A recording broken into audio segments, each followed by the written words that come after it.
The reading of my father's will took just under 20 minutes. I know because I counted every tick of the grandfather clock in the corner of his library while my brothers carved up the fortune he'd built. An empire worth nearly $18 million reduced to neat piles of assets on a polished mahogany table. My name is Ethan Ward. I'm 28, though most days I feel older. Maybe it's because I've spent my entire life carrying the label that I was the son who never should have been born. My father, Charles Ward, started with nothing but grit and ambition. Or at least that's the story Forbes liked to print. He collapsed at his desk 5 days ago, pen still in hand, chasing one last deal when his heart finally gave out. The man lived and died in contracts, and somehow that felt right. For him, everything, money, houses, even children, was just another ledger. Across from me sat our attorney, Harold Grayson, shuffling papers with the patience of someone who had done this countless times before. On my left was my oldest brother, Nathan, 35, already flaunting the Rolex he'd stripped from our father's wrist. On my right, Lucas, 32, who couldn't stop texting his wife about which house they would move into first. And then there was me, the reminder of a brief affair with my father's assistant, the family's permanent stain, the Manhattan holdings, including 3 penthouses on Fifth Avenue and 2 commercial buildings in Tribeca, valued at $8 million. I leave to my son Nathan, Grayson read, his voice steady and flat. Nathan grinned, pouring himself another glass of father's prized scotch. The Hampton estate, the yacht collection, including the Sea Star and all vehicles stored in Long Island, valued at $7 million. I leave to my son Lucas. Lucas chuckled, shaking his head. Miranda's going to lose it. The cars alone are worth a fortune. One by one, the assets vanished. Stock portfolios, offshore accounts, art collections, even the private jet. My brothers looked like children tearing through Christmas presents while sneaking glances at me, smirking, waiting for my name. They weren't asking if it would be small, only how small.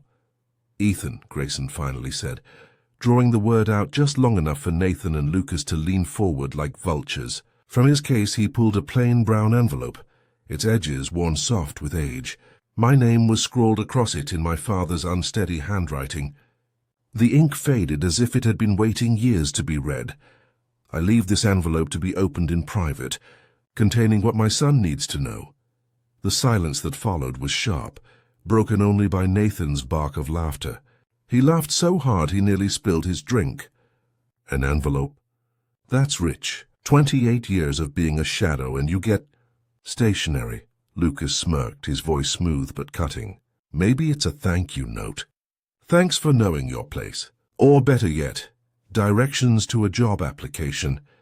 Nathan was already typing on his phone, no doubt spreading the joke. God, wait until the board hears about this. But my eyes never left the envelope. Whatever was inside, I knew one thing.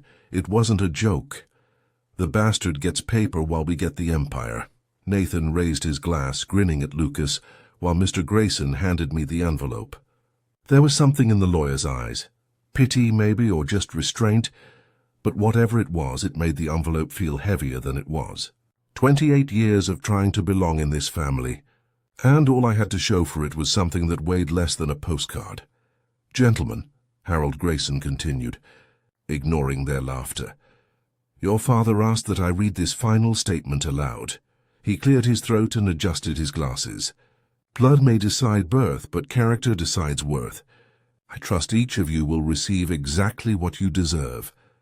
My brothers didn't even flinch at the wording, too busy celebrating their wins, too drunk on inheritance to hear the sharp edges in those lines. They were already bickering about who would get father's office at corporate headquarters. I slid the envelope into my jacket, pushed back from the table and walked toward the door. Hey, Ethan, Nathan called, voice thick with mockery. If you need work, I can get you in at maintenance. You'd start in the basement, of course, but you're used to being beneath us, right? Their laughter chased me down the marble foyer, past portraits of ward men who had never claimed me, out into the crisp October afternoon, where my 10-year-old Honda waited between their Maseratis. My car looked like a joke someone had parked there on purpose. Inside that envelope was a bank account number and 11 words that would unravel 25 years of secrets. But I didn't know that yet. All I knew was that I was finished begging for a seat at their table. I sat in the Honda with the engine off, staring at my name scrawled across the paper in my father's fading hand, and wondered what final insult he'd prepared, because if there was one thing I'd been taught since birth, it was that I didn't belong. From the time I could understand language, I understood my place. Nathan was 10 when he introduced me to his prep school friends. "That's Ethan, Dad's mistake with his secretary. We keep him around because Dad feels guilty." My mother, Claire Dawson, had died when I was 3, a car accident on the Long Island Expressway. They called it tragic, a single-car failure, but simple. She had worked for my father for 5 years, and their affair produced me, the permanent reminder of his weakest moment. Father's wife had already passed away 2 years before I was born, which meant when my mother died, he took me in, not out of love, I'd learn later, but out of duty. The Ward estate in Connecticut was 30 rooms of marble and silence. Nathan and Lucas had their names etched on brass plates over their bedroom doors. Mine just said Guest Room 3. At dinners, I sat at the far end of the long table, present but invisible. Father would ask them about their classes at Yale, their internships, their analysis of market shifts. Occasionally, he'd glance at me and ask if I needed anything for school. My answer was always the same. "No, sir." Even when I did, Nathan was cruel with force. Lucas was cruel with precision. Nathan shoved me aside in plain view. Lucas used a scalpel, making sure the cuts sank deeper. He'd invite me along with his friends, then announce why I wasn't allowed to join. "Ethan can't come to the country club, guys. They actually check for membership. Or worse, Ethan knows why he can't be in the family photos. It would confuse the investors. So I learned to be useful. When Nathan needed his essays ghostwritten for college, I wrote them. When Lucas wanted someone to cover for him, I lied for him. That was my place. A shadow that could be used, mocked and discarded. And now, sitting with the envelope in my lap, I wondered if Father's last words would just be another reminder of that truth, or the one thing that finally shattered it. When Lucas needed someone to take the blame for wrecking the Mercedes, I did it. When Charles needed someone to grind through 18-hour days at the company without recognition, I was there. I learned the language of obedience, convincing myself that if I worked hard enough, if I sacrificed enough, maybe one day he would look at me the way he looked at Nathan and Lucas. But he never did. At Ward Industries board meetings, I was introduced as his protege or special project. At charity galas, I was the young man Charles Ward mentored. Never son. Never family. I watched him beam for photos with Nathan and Lucas at company events, while I stood just out of frame, holding their jackets. I heard him speak proudly of his 2 boys to business partners, while I hovered close enough to hear but never to matter. The irony was that I outperformed both of them in every way. Nathan and Lucas coasted through their Ivy League years, on legacy admissions, and passing grades they barely earned. I clawed my way into MIT with nothing but merit and scholarships. While they stumbled into board meetings hungover and clueless, I built a consulting firm from scratch, securing 6-figure contracts by the time I was 25. My clients were Fortune 500 companies that wouldn't let Nathan through the lobby. But none of it mattered. "You can't make yourself legitimate by achievement," Charles told me once, the closest he ever came to addressing the truth. "You are what you are, Ethan. Make peace with it." So I tried. I dated a woman named Rachel for 2 years, but never once brought her home. How could I explain to her that I belonged and didn't belong at the same time? I rented a modest apartment in Brooklyn, even though there were family properties sitting empty. I built a life orbiting the Ward empire, close enough to see it, but never close enough to touch. Then Charles got sick. His heart started failing last year. Money bought him the best specialists, but we all knew the clock was winding down. Suddenly Nathan and Lucas were visiting more, circling like predators who smelled blood. They sat at dinners with their wives, whispering about which properties they'd sell first, which collections they'd keep. "What do you think Ethan will get?" I heard Lucas's wife Miranda ask once, her voice dripping with amusement. "Whatever it is," Lucas replied without lowering his voice, "it'll be more than he deserves." The call came while I was reviewing contracts for a client. "Massive heart attack at his desk," the secretary said. He died hunched over acquisition papers, pen in hand. Somehow that detail stung more than the loss itself. He died the way he lived, alone with his work, weighing every person and possession in dollars and square footage. 5 days later, standing in his study while my brothers drank his scotch and congratulated themselves, it hit me. I had spent my whole life begging for love from a man who didn't have any to give. To them, to me, not even to himself. The will reading was set for Friday, 2 o'clock sharp. I arrived 15 minutes early, parking my Honda behind a catering van unloading champagne flutes. Nathan and Lucas had already started celebrating. So certain of their inheritance, they'd hired event planners before the ink on the will was dry. I found them in the study with their wives, sipping from bottles worth more than my car, scribbling asset divisions on cocktail napkins like spoiled kids' trading cards. Nathan's wife, Simone, was on a video call with a realtor, walking through a penthouse in Milan as if the papers were already signed. I stood there quietly, realizing for the first time that maybe the envelope waiting for me wasn't the insult I feared, but the one thing that could finally change everything. Rachel, Lucas's wife, had spread glossy yacht catalogues across Charles's old desk, circling upgrades for boats she hadn't even inherited yet. "Well, look who decided to show up," Nathan announced when I walked in, lifting his glass in a mocking toast. "Here to watch the real heirs collect?"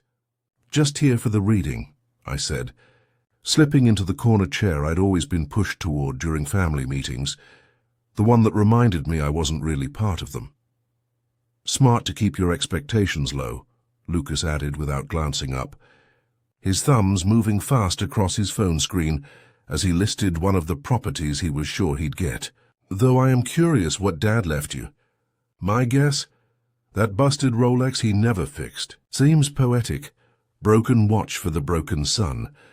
At exactly 2:00, Harold Grayson walked in, his presence cutting through the smugness in the room. He'd been Charles's attorney for 3 decades, the architect behind the entire Ward estate. If anyone knew the family's hidden truths, it was him. "Ladies, gentlemen," he said, giving a polite nod to the wives, "shall we begin?" He opened his leather briefcase with practiced precision and pulled out a thick folder marked with Charles's seal. The will was shorter than expected for such a vast fortune, but Charles had never wasted words, even in death. "The last will and testament of Charles Edward Ward," Grayson began, his voice calm and deliberate.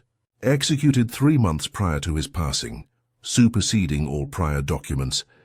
The first 10 minutes played out exactly as everyone in the room had expected. Nathan inherited the Manhattan real estate portfolio, over $8 million worth of properties, generating nearly $1 million a month in rental income. He actually shouted with joy, already planning how he'd expand the holdings. Lucas received the Connecticut estate where we'd spent summers, the yacht collection that included 3 vessels valued in the millions, and Charles's entire car collection, vintage machines better suited for museums than his garage, $7 million in toys for a man who'd never worked a day he didn't complain about. The remaining assets, the stocks, the offshore accounts, the cash reserves, were divided between them. Millions more in liquid wealth, parceled out like party favors. Nathan's wife, Simone, was already texting her friends, planning a gala-sized celebration at the Met. Rachel had her laptop open, applying for premium slip space at the yacht club in Monaco. Then Grayson paused. "Ethan," he said at last, and the air shifted. My brothers leaned forward, hungry for the spectacle. From his briefcase, Grayson withdrew a single brown envelope. It looked worn, as though it had been opened and sealed again many times. My name was written across the front in my father's handwriting, shaky and uneven, like it had been done when his hands were already betraying him. I leave this envelope to be opened in private, containing what my son needs to know. The room erupted. Nathan nearly fell out of his chair, spilling scotch across Charles's Persian rug as he wheezed with laughter. Lucas stayed composed, but his smirk said everything. An envelope. Nathan gasped between fits of amusement. All those years of trying and you get paper? Maybe it's a coupon, Simone said with a smile sharp enough to cut. 10% off your next therapy session. Or directions to the nearest homeless shelter, Rachel added, since you won't be crashing in the guest house anymore. Grayson handed me the envelope, without lifting his eyes to mine. It felt impossibly light in my hands, as if the weight of my entire life came down to something thinner than air. 28 years in this family, and my entire inheritance weighed less than a greeting card. Gentlemen, there is one additional matter, Harold Grayson said, his calm voice slicing through the laughter. Your father asked me to read this statement. He adjusted his glasses, unfolding a separate sheet of paper. Blood may decide birthright, but character decides worth. I trust each of you will receive exactly what you deserve. Sanctimonious to the end, Nathan muttered, splashing more scotch into his glass. At least we deserve millions while Ethan gets stationary. They were too wrapped up in their triumph to notice the way Grayson lingered on those words, his expression carrying something none of them caught. Too busy planning their futures to wonder why Charles had insisted that exact phrase be read aloud. I rose to leave, the envelope hot against my chest. Hey, Ethan, Lucas called as I reached the door. When you open that, let us know if it's at least good paper. Maybe you can frame it. Hang it up in whatever studio apartment you end up in.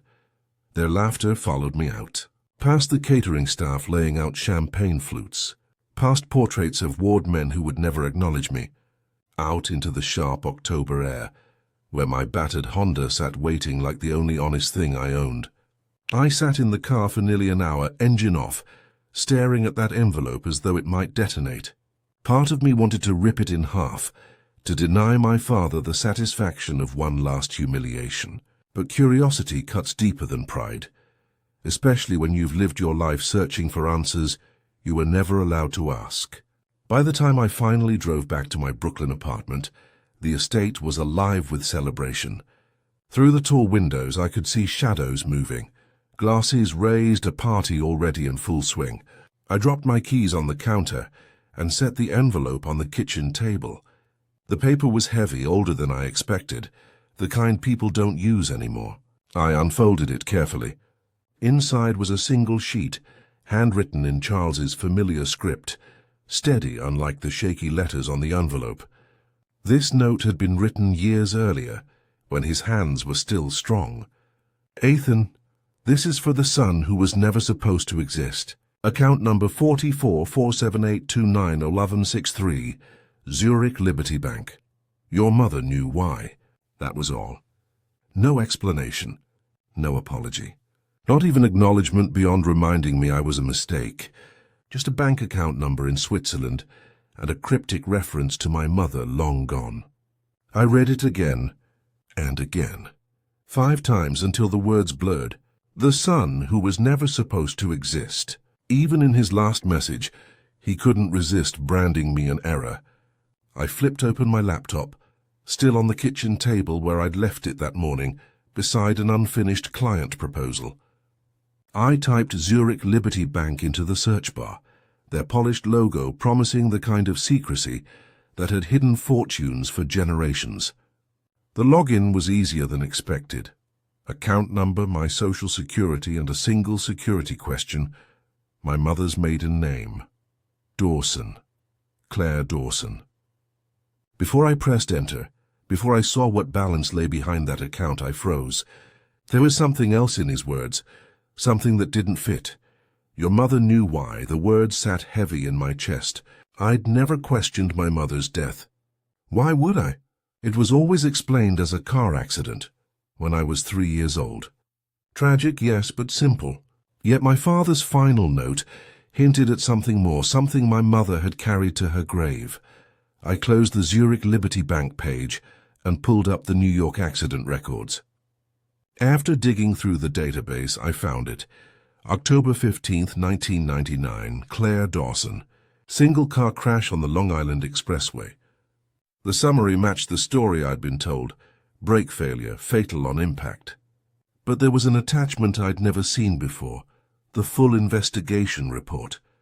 My hands trembled as I opened it. Officer's notes. Brake line appears deliberately cut. Tool marks consistent with intentional tampering. Recommended homicide investigation. Then came the line that hollowed me out.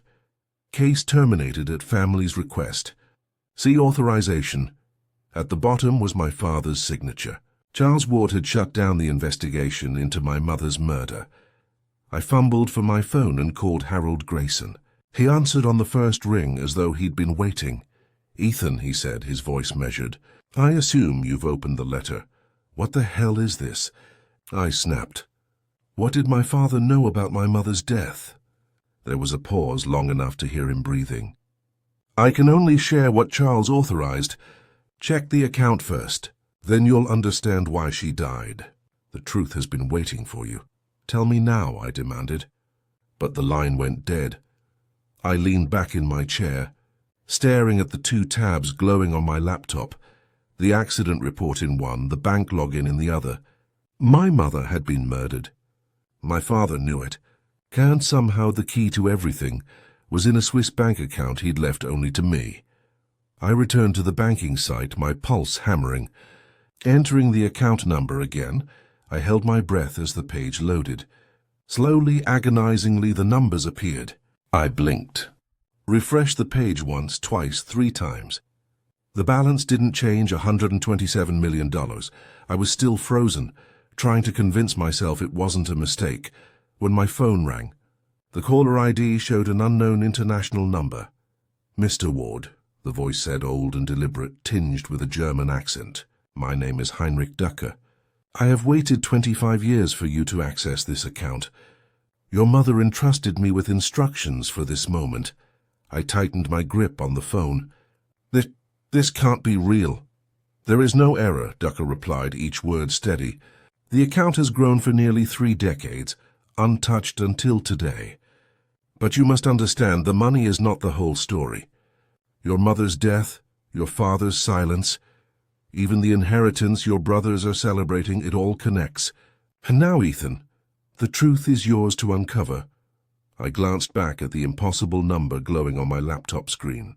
127 million. My whole life I'd been the outsider, the mistake. And yet in that moment, I knew everything I thought I understood about my family was about to unravel. "I'm listening," I said. I opened the account history, scrolling through transactions that stretched back decades. The first deposits appeared in 1994, 3 years before I was born. Regular transfers labeled Project Sentinel, all with government routing codes. The final deposit hit on October 12, 1997, the same day my mother's car crashed. "Your mother." "Mr. Ward," Ducker's voice pressed on through the line, calm and deliberate, "was not who you were told she was. Claire Dawson was not merely your father's secretary. She was Special Agent Claire Dawson of the FBI's Financial Crimes Division. She was deep undercover inside Ward Industries, investigating Charles Ward's money laundering network." The room tilted. I bent forward, trying to breathe. "That's impossible. She couldn't have been anything more than his mistress." "The affair was real," Ducker replied gently, "and that was the problem. She fell for the man she was meant to expose. And you, Ethan, you were never part of the mission. You were the consequence of love in the wrong place." My voice cracked. "So when she got pregnant, she tried to leave," he said. "She wanted to confess, to find a way out that protected you. But Charles discovered her true identity first. And yet, by then he loved her. Against every instinct, against his entire empire, he loved her. And he loved you," I laughed bitterly. "Loved me? He wouldn't even acknowledge me as his son. He kept you at a distance to keep you alive," Ducker said firmly. "Nathan and Lucas were already being groomed." They were 13 and 10 when your mother died, old enough to understand the threat you and she posed. If they had learned the truth, do you believe they would have let you live? The pieces clicked together, sharp and ugly. My stomach turned cold. My mother's death. Not directly, Ducker interrupted. But yes, when Nathan uncovered your mother's identity, he confided in Lucas. Together they arranged for her car's brakes to be cut. They were children, but children raised in Charles Ward's shadow where threats were handled, not forgiven. By the time Charles realized what they had done, it was too late. I staggered back, rage rising. And he covered for them. Signed off to bury the investigation. He was forced to choose, Ducker said quietly, turn his sons in for murder, or protect the only innocent left in his world. So he struck a deal with the FBI. Your mother had already gathered years of evidence, everything needed to dismantle Ward Industries. The Bureau agreed. Charles would keep running the empire, but he would feed them information, cases they could close, bigger targets they could bring down. In return, the family business stayed standing until his death. And you were shielded if not embraced. I pressed my hand to my forehead, trying to absorb it. And the money? I asked finally.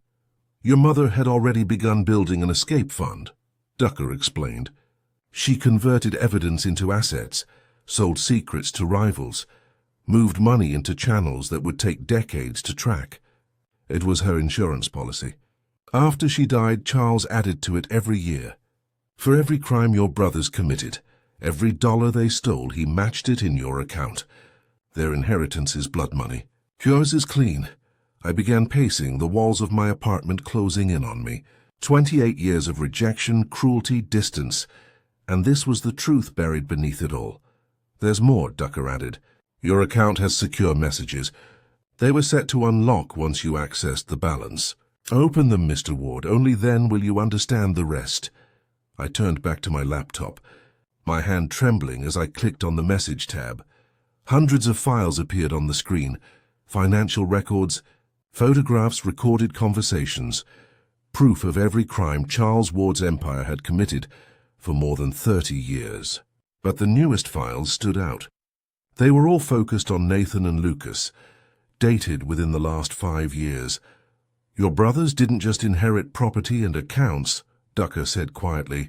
They inherited the Ward operation. And unlike your father, they've been reckless, expanding into extortion, contract killings, and even human trafficking. Charles documented everything. He wanted you to have the choice he never gave himself. Walk away with the money or deliver justice. The evidence is airtight, admissible, final. I stared at the files, and at last I understood Charles's words. Character determines worth. He hadn't been mocking me. He had been laying down a test, a final judgment on all of us. For 3 days I sat in my apartment with the weight of $127 million and a mountain of evidence that could end my brother's empire. The easy answer was to take the money, leave the country, and finally live a life free of the Ward shadow. But every time I closed my eyes, I saw my mother dying alone on that highway, and I remembered that it was a 13-year-old Nathan who had ordered her death. On the 4th day, I chose. I moved $10 million into a new account under a new name, enough to build the life I wanted, without drowning in money I hadn't earned. The rest stayed untouched, an untouchable ledger of my mother's sacrifice. Then I made 2 packages. The first went to the FBI, every file, every record, every shred of evidence Charles had preserved. Enough to dismantle everything Nathan and Lucas were celebrating. The second went to Harold Grayson with simple instructions. Deliver it to my brothers at exactly 2 p.m. on Tuesday, the same time they had laughed at my envelope. I booked a one-way ticket to Switzerland for Monday night. By Tuesday afternoon, I was watching from a hotel room in Zurich as CNN ran breaking news. Federal agents stormed Ward Industries' Manhattan headquarters. Nathan was led out in handcuffs, shouting at the cameras. Lucas tried to run and was tackled in the parking garage. Reporters called it the largest financial crime takedown in New York history. 3 decades of laundering, fraud, and violence undone in hours. The package they received from Grayson contained only a single sheet of paper, written on the same H stationery Charles had used for me. The message was short. Character determines worth. Enjoy what you deserve. The son who was never supposed to exist. Within hours, every Ward asset was frozen. The estates, the yachts, the cars, all seized. Nathan's wife Simone was caught in customs, with suitcases of jewelry bound for Europe. Lucas's wife was arrested at a marina, trying to register boats that were no longer hers to claim. The empire collapsed in a day. Taking everyone down but me, I changed my name, cut ties, and built a new life in a place where reinvention wasn't just accepted, it was expected. The 10 million I'd kept became seed money for something real, a foundation for children who had lost parents to violence. Kids like me, who had grown up as collateral damage in wars they never chose. In 2 years, we've helped hundreds of families, giving them what I never had. Someone who saw their pain and told them it mattered. The rest of the fortune remains under Heinrich Ducker's management. Untouched, waiting, a monument to truth, justice, and the price of silence. And for the first time in my life, I'm free. It has grown to more than 200 million now, invested wisely, doubling every decade. Heinrich Ducker still manages it, and once a year, on the anniversary of my mother's death, he calls with the same question.